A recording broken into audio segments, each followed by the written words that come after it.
अल्लाह ताला ने हजरत आदम की औलाद में बहुत बरकत अता फरमाई। औलाद आदम से बहुत सी बस्तियां आबाद हो गईं। तमाम लोग सिर्फ अल्लाह की इबादत करते और उसके साथ किसी को शरीक नहीं ठहराते थे। अल्लाह की इबादत करना शैतान पर बहुत मुश्किल गुजरा। वो किसी न किसी तरह उन्हें गुमराही में मुब्तला करना चाहता था ताकि अल्लाह ताला की रहमत से दूर हों। शैतान जानता था कि शिर्क बहुत बड़ा गुनाह है। अब इसीलिए उसने इंसानों को शिर्क में मुब्तला करने का इरादा किया। उसने कौम नूह के नेक लोगों के नाम पर शिर्क को राइज कर दिया। वद, सुवा, यगूस, यगूक, नसर। जब उस कौम में मुजस्समों की इबादत आम हो गई और लोग अल्लाह ताला को छोड़कर बुतों की पूजा करने लगे, तब अल्लाह ने हजरत नूह अलैहिस्सलाम को नबी बनाकर भेजा। जब आपको मबूस किया गया उस वक्त तकरीबन आपकी उम्र 50 साल थी। नूह अलैहिस्सलाम ने अपनी कौम को तौहीद की तरफ बुलाया और उन बुतों की इबादत से मना किया। नूह अलैहिस्सलाम ने कहा, है मेरी कौम, अगर मैं अपने रब की तरफ से वादिह दलील पर हूं तो क्या मैं तुम्हें उसे मानने पर मजबूर कर सकता हूं जबकि तुम उसे नापसंद करते हो।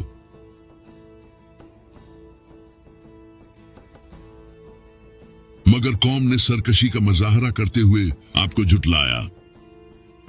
उन्होंने कहा, तुम तो हमारी ही तरह के इंसान हो। तुम हमारे बजाय नबूवत के हकदार कैसे बन गए? तुम्हारी पैरवी सिर्फ समाज के गरीब, कम अकल और बेवकूफ लोगों ने की है। तुम्हारी पैरवी करने वालों में ऐसी खूबी नजर नहीं आती जो हम में न हो। फिर तुम नबी कैसे बन गए? हजरत नूह अलैहिस्सलाम ने हौसले और सब्र के साथ उनके शुबहात का इजाला किया। नबूवत तो अल्लाह का फजल है जो उसने मुझे अता किया है, मगर तुमने उसकी कदर नहीं की। मैं इस दावत पर तुमसे किसी उजरत का मुतालबा भी नहीं करता। मेरा सिला अल्लाह ही देगा।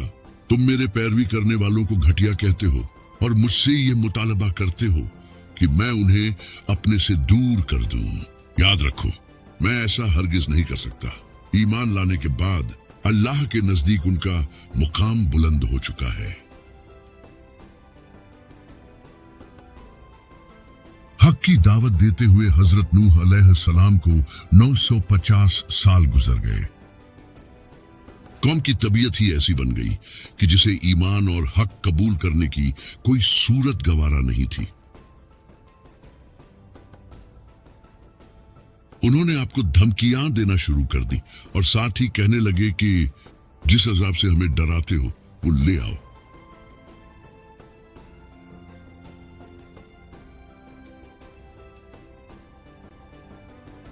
जब कौम का रवैया हद से बढ़ गया, दिलों पर सख्ती तारी हो गई और बरसों की नसीहतों के बावजूद किसी ने हक की तरफ कदम न बढ़ाया तो हजरत नूह के दिल पर गहरा बोझ उतर आया, मगर मायूसी नहीं, बस एक खामोश सी तकलीफ।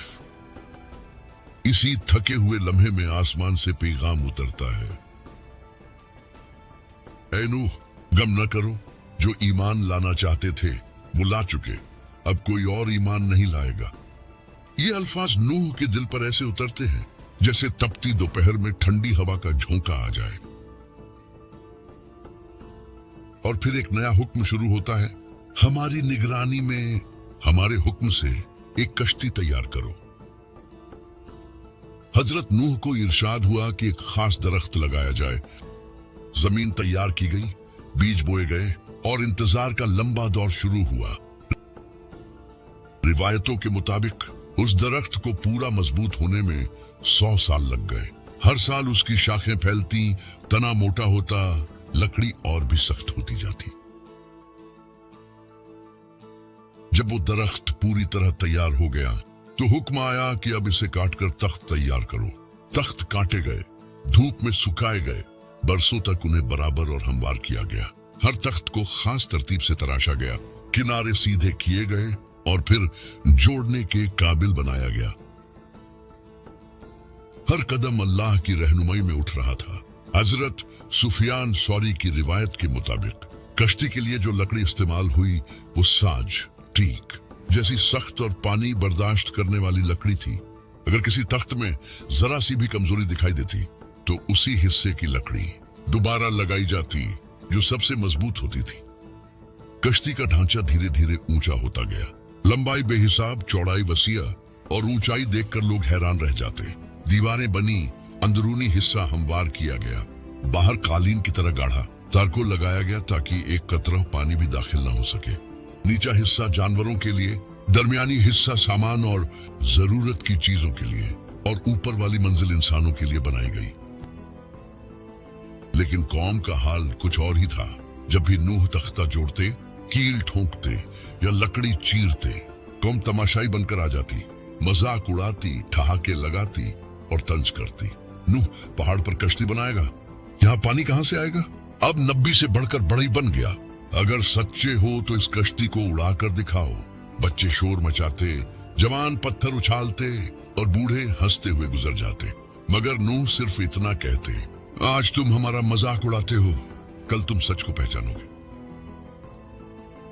बरसों की मेहनत के बाद जब कश्ती का पूरा ढांचा सामने आया, वो एक अजूबे की तरह खड़ी थी। ऊंची, मजबूत, वसी और इतनी बड़ी कि दर्जनों जानवर और कई खानदान उसमें समा सके। कश्ती मुकम्मल हो चुकी थी और अब नूह के इम्तिहान का अगला मरहला शुरू होने वाला था।